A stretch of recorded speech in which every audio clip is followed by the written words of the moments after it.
नमस्कार दोस्तों, मैं समीर आप सबका स्वागत करता हूं आपके अपने YouTube चैनल आर्यभट्ट में।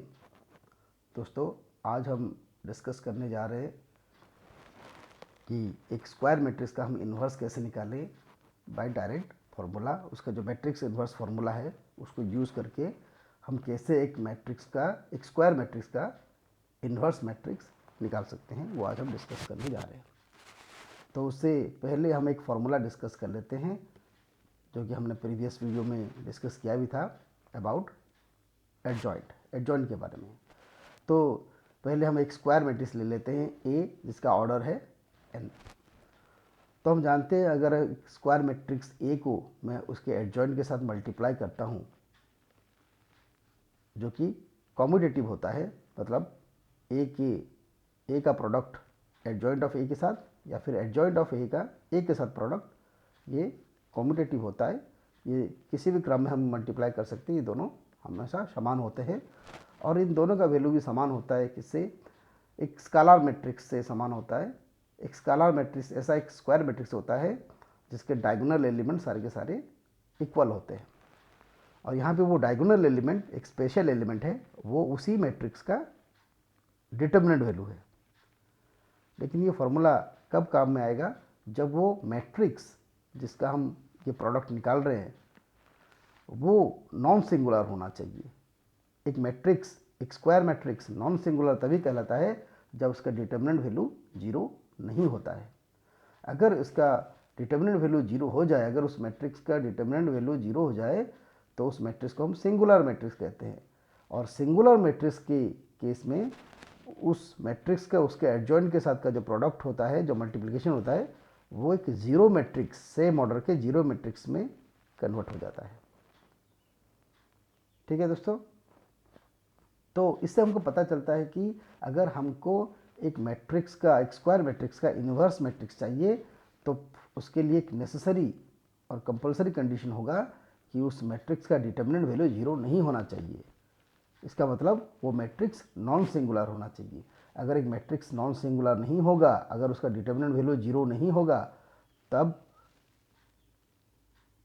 जाके हम उसका इन्वर्स निकाल पाएंगे। अगर वो मैट्रिक्स सिंगुलर हो जाता है या उसका डिटर्मिनेंट वैल्यू जीरो हो जाता है तो उसका इन्वर्स मैट्रिक्स नहीं निकल पाएगा। क्यों? क्योंकि मैट्रिक्स इन्वर्स का जो डेफिनेशन है वो कहता है कि अगर मैं एक मैट्रिक्स को उसके सेम ऑर्डर के और एक मैट्रिक्स से मल्टीप्लाई करता हूँ और उन दोनों का प्रोडक्ट कॉम्यूटेटिव होता होगा और उसके साथ ही वो एक सेम ऑर्डर के आइडेंटिटी मैट्रिक्स में कन्वर्ट होता है उनका प्रोडक्ट, तब जाके मैं वो दो मैट्रिक्स को एक दूसरे का इन्वर्स कह सकता हूँ। अगर एक मैट्रिक्स से उसको मैं उसके एडजॉइंट के साथ मल्टीप्लाई कर रहा हूँ और देखिए वो प्रोडक्ट कॉम्यूटेटिव भी हो रहा है, तो ये हमको वो इन्वर्स मैट्रिक्स दे सकता है, क्योंकि ये ए मैट्रिक्स उसके एडजॉइंट के साथ कॉम्यूटेटिव होता है प्रोडक्ट के हिसाब से। तो ये कुछ उस इन्वर्स के डेफिनेशन को के आसपास ही है और उसका रिजल्ट भी आ रहा है, determinant of A into identity matrix of same order. अब यहाँ पे डिटर्मिनेंट ऑफ ए तो एक नंबर है, एक स्केलर है। अब ये नंबर को हम यहाँ से डिवाइड करके इसको यहाँ से निकाल सकते हैं। अगर मैं ए के डिटर्मिनेंट को तीनों एक्सप्रेशन से डिवाइड कर लूँ तो मुझे मिलेगा A into adjoint of A by determinant of A is equals to adjoint of A by determinant of A into A is equals to I n, जो कि यहाँ पे आप देख पा रहे हैं ये मिलेगा। अब मैं ए मैट्रिक्स को सेपरेट रखता हूँ, अलग से रखता हूँ। एडजॉइंट ऑफ ए के साथ जो डिटर्मिनेंट ऑफ ए डिवाइड हुआ है यहाँ पे या इसका रेसिप्रोकल मल्टीप्लाई हुआ है तो वो एक अलग सा मैट्रिक्स बनाता है। तो एक मैट्रिक्स है, adjoint of A by determinant of A अलग मैट्रिक्स है सेम ऑर्डर की। अब ये दोनों मैट्रिक्स का जो प्रोडक्ट है वो कॉम्यूटेटिव है। देखिए किसी का भी मैं आगे पीछे कर सकता हूँ, मल्टीप्लिकेशन सेम होता है और उन दोनों का प्रोडक्ट आइडेंटिटी मैट्रिक्स से इक्वल होता है। अब यही डेफिनेशन है इन्वर्स का। अगर एक मैट्रिक्स को मैं उसके सेम ऑर्डर के दूसरे मैट्रिक्स से मल्टीप्लाई करता हूँ कॉम्यूटेटिवली, वो दोनों इक्वल होंगे और उनका रिजल्ट आइडेंटिटी होगा, तब जाके उन दो मैट्रिक्स को मैं एक दूसरे का इन्वर्स कह सकता हूँ। तो इस हिसाब से ए का इन्वर्स बना क्या, adjoint of A by determinant of A. ये इन्वर्स के डेफिनेशन से ही मिला है। तो यही हमारा थ्योरम था कि अगर एक सिंगुलर मैट्रिक्स है, स्क्वायर सिंगुलर मैट्रिक्स है, तब जाकर उसका इन्वर्स एग्जिस्ट करेगा। सॉरी, अगर एक नॉन सिंगुलर स्क्वायर मैट्रिक्स है तभी जाके उसका इन्वर्स एग्जिस्ट करेगा, और उसका इन्वर्स होगा अभी जो फॉर्मूला हम डिस्कस कर चुके हैं, adjoint of A by determinant of A. ठीक है, तो इसका फॉर्मूला बहुत सिंपल है। तो अगर एक स्क्वायर मैट्रिक्स का हमको इन्वर्स चाहिए तो पहले हम उसका डिटर्मिनेंट निकालेंगे, देखेंगे वो डिटर्मिनेंट जीरो है या जीरो नहीं है। अगर वो डिटर्मिनेंट जीरो है तो उसका इन्वर्स एग्जिस्ट नहीं करता है। अगर उसका डिटर्मिनेंट जीरो नहीं है, इसका मतलब वो नॉन सिंगुलर है, तब जाके उसका इन्वर्स एग्जिस्ट करेगा। उसके लिए हम क्या करेंगे, उसका एडजॉइंट निकालेंगे, उस एडजॉइंट के साथ उसके डिटर्मिनेंट का रेसिप्रोकल को मल्टीप्लाई कर देंगे, उससे हमको उस मैट्रिक्स का इन्वर्स मिल जाएगा। चलिए फ्रेंड्स, एक क्वेश्चन से हम उसको डिस्कस करते हैं, एग्जाम्पल से। यहाँ पे इस मैट्रिक्स का हमको इन्वर्स निकालना है by the formula, by the inverse formula. तो इसके लिए पहले क्या करते हैं, चलिए इस मैट्रिक्स का पहले नाम लिख देते हैं। चलिए ए इसका नाम रखते हैं। अब पहला काम होगा, हम इस मैट्रिक्स ए का हम डिटर्मिनेंट निकालेंगे। इसका डिटर्मिनेंट वैल्यू हमने निकाल लिया और वो निकला -2। तो -2 जीरो से इक्वल तो नहीं है, इसका मतलब ए का डिटर्मिनेंट जीरो नहीं है। अगर ए का डिटर्मिनेंट जीरो नहीं है, इसका मतलब ए नॉन सिंगुलर है।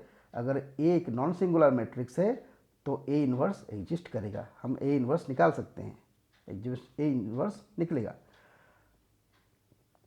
अब ए इन्वर्स निकालने के लिए हम तो ऑलरेडी डिटर्मिनेंट निकाल चुके हैं, और एक चीज़ खाली बाकी है, वो है एडजॉइंट। एडजॉइंट के लिए हमको चाहिए कोफैक्टर्स, उसी मैट्रिक्स के एलिमेंट्स के कोफैक्टर्स। तो चलिए हम कोफैक्टर्स को हम सी सिंबल में हमेशा रिप्रेजेंट करते हैं। तो cofactors of the elements of the determinant of the matrix A, उसको हम C11, जो इसका फॉर्मूला हम पहले डिस्कस कर चुके हैं, हमने निकाला। हमने सारे कोफैक्टर्स एक एक करके निकाले, सारे एलिमेंट्स के। इसके सारे एलिमेंट्स के एक एक कोफैक्टर्स हम निकालेंगे, और ऐसे करके हमको टोटल 9 कोफैक्टर्स मिल रहे हैं। ऐसे हर एलिमेंट का अपना कोफैक्टर्स, जो हम पहले से जानते हैं हिसाब करना। इसके बाद हम C ऑफ A निकालेंगे। C ऑफ A ये सिंबल मैं यूज़ करता हूँ। C मतलब कोफैक्टर, A मतलब वो matrix A। C of A इसका मतलब मल्टीप्लिकेशन नहीं है, एक सिंबल है जिससे मैं बता रहा हूँ कि C ऑफ A मतलब कोफैक्टर मैट्रिक्स ऑफ A। इसका मतलब मैट्रिक्स A के सारे एलिमेंट्स को उनके अपने जगह से अगर मैं उनके कोफैक्टर से एक्सचेंज कर लूँ या रिप्लेस कर लूँ, मतलब उस एलिमेंट को हटा के उसके जगह पे उसका खुद का ही कोफैक्टर रख लूँ, तो मुझे एक कंप्लीट मैट्रिक्स मिलेगा जिसमें खाली उस कोफैक्टर्स होंगे। उसी को मैं, क्योंकि वो ए मैट्रिक्स के एलिमेंट से मिला है और वो कोफैक्टर से बना है, इसलिए मैं उसको C ऑफ A लिखता हूँ, कोफैक्टर मैट्रिक्स ऑफ A। ठीक है, तो हम कोफैक्टर मैट्रिक्स पहले लिख लेंगे, सिंबल्स डाल देंगे और उसका वैल्यू यहाँ पे डाल देंगे, तो हमको C ऑफ A मिल गया। अब एडजॉइंट ऑफ A होता क्या है, वो सिंपल ट्रांसपोज होता है कोफैक्टर मैट्रिक्स ऑफ A का। तो इसी मैट्रिक्स का C ऑफ A का हम ट्रांसपोज निकाल देंगे, जो कि हमारा एडजॉइंट होगा। ट्रांसपोज में हम रो को कॉलम बनाते हैं, जो फर्स्ट रो वो फर्स्ट कॉलम बनेगा, सेकंड रो सेकंड कॉलम बनेगा, और थर्ड रो थर्ड कॉलम बन जाएगा। अब अंत में हम इन्वर्स निकालेंगे। इन्वर्स का फॉर्मूला बहुत सिंपल है, A inverse is 1 by determinant of A into adjoint of A, that is 1 by -2 adjoint of A, that is minus तो नीचे नहीं रखेंगे, उसको ऊपर लाना पड़ेगा, तो -1/2 इंटू दैट एडजॉइंट मैट्रिक्स। अब -1/2 क्योंकि एक नंबर है, ये मल्टीप्लाई हुआ है, तो इसको चाहे तो हम बाहर रख सकते हैं या अंदर लेके मल्टीप्लाई भी कर सकते हैं हर एलिमेंट से। और आप जानते हैं, अगर कोई नंबर में मल्टीप्लाई करता हूँ एक मैट्रिक्स से, तो मुझे उसे हर एलिमेंट से मल्टीप्लाई करना होगा। तो ये आपका चॉइस है, आप मल्टीप्लाई कर सकते हैं या नहीं कर सकते हैं, चॉइस या ज़रूरत के हिसाब से ये कर सकते हैं आप। तो ऐसा करके हम इन्वर्स पा सकते हैं मैट्रिक्स का, जो कि बहुत सिंपल है। ठीक है दोस्तों, अब एक काम करते हैं, हम एक सेकेंड ऑर्डर मतलब 2/2 ऑर्डर एक स्क्वायर मैट्रिक्स का एक डायरेक्ट मेथड हम जान लेते हैं, जिससे हम उसका इन्वर्स बिना किसी बिना भी किसी कैलकुलेशन के, लंबे कैलकुलेशन के उसको हम निकाल सकते हैं। चलिए उसके लिए मैं एक मैट्रिक्स लेता हूँ ए, जिसके एलिमेंट्स हैं A B C D, row wise है। अब इसका इन्वर्स का फॉर्मूला होगा 1/a into D minus B into C. मतलब डायगोनली हम मल्टीप्लाई करेंगे एलिमेंट्स को, क्रॉस मल्टीप्लाई करेंगे, उनको सब्ट्रैक्ट कर देंगे, उसको 1/1 से डिवाइड कर देंगे। तो ये एक नंबर होगा, ये एक मैट्रिक्स से मल्टीप्लाई हुआ है, और वो मैट्रिक्स जो मिला है वो ए मैट्रिक्स से ही मिला है। कैसे? अब देखिए ए मैट्रिक्स में दो डायगोनल है, लेफ्ट डायगोनल और राइट डायगोनल। तो हम क्या करेंगे, यहाँ पे जो मैट्रिक्स हम मल्टीप्लाई कर रहे हैं इन्वर्स में, वो उसमें हम लेफ्ट डायगोनल के एलिमेंट्स को इंटरचेंज कर लेंगे। मतलब डी के जगह पे ए आ जाएगा और ए की जगह पे डी आ जाएगा। आ गया? अब राइट डायगोनल को हम जगह चेंज नहीं करेंगे, खाली उनका साइन चेंज कर लेंगे। मतलब जो पॉजिटिव होगा वो नेगेटिव बन जाएगा, जो नेगेटिव होगा वो पॉजिटिव बन जाएगा, अपनी ही जगह पे रह के। तो ये मैट्रिक्स एक्चुअली ये एडजॉइंट होता है, एडजॉइंट इस मैट्रिक्स का एडजॉइंट है। और ये जो वैल्यू हम डिवाइड करके बाहर मल्टीप्लाई कर रहे हैं वो उसका डिटर्मिनेंट है, उस मैट्रिक्स का डिटर्मिनेंट है। तो ये फार्मूला ऐसे ही मिला है डायरेक्ट, वही उसी फार्मूला से, इन्वर्स फार्मूला से ही फार्मूला निकाला गया है। लेकिन ऐसा करके याद रखने से आपको जल्दी इसको याद रखेगा, आप जल्दी से इसको यूज़ कर पाएंगे। तो बहुत सिंपल है, इन्वर्स का formula 1/AD minus B C into the matrix D minus B minus C A, row wise. तो चलिए इस फार्मूला को हम यूज़ करते हैं क्वेश्चन में। हमको एक मैट्रिक्स दिया गया है जिसके एलिमेंट्स हैं 1 2 3 1 रो वाइज। इसका हम इन्वर्स निकालते हैं इसी फार्मूला से। तो पहले इसका नाम रख लेते हैं ए।